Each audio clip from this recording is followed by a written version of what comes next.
Well, good morning, LinkedIn. And I had some feedback yesterday that no matter how many times I talk about our incident investigation course, you don't actually understand what it is and how it works until you see it, until you do it. So someone suggested I do a quick video to show you how it works. In our incident investigation course, you have access to something called the Incident Investigation Simulator. And in that simulator, you get to download an accident report form. Now, we teach the HSE's 4 steps to incident investigation. So the first step is, once you've got that incident report form, is you have to start gathering information about the accident. So to do that, we enter into a 3D simulation of an office. And so what you're able to do is kind of navigate around this office environment, and you can see there's been an accident. And in this simulation, you have to go and gather evidence, gather information. And so let's go take a look inside the facilities office to see what evidence there is in here. And so in here, we can go into the filing cabinets. We can download the risk assessment for the activity.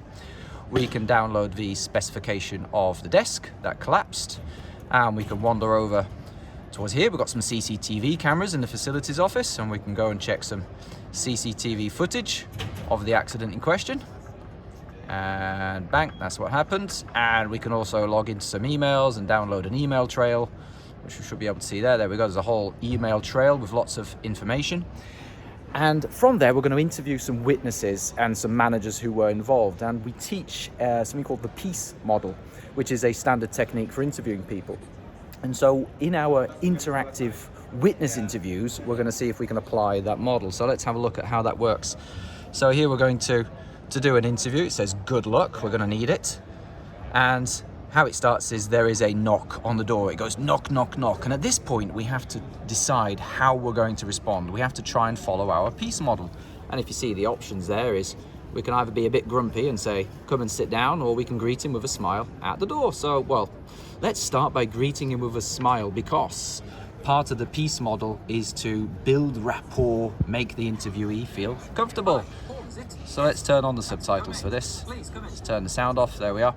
So we're gonna be nice, we're gonna be friendly, offer a tea or coffee, ask them to sit down, ask them how they are, show a bit of sympathy, and just start to make them feel comfortable in the hope that they will answer some questions.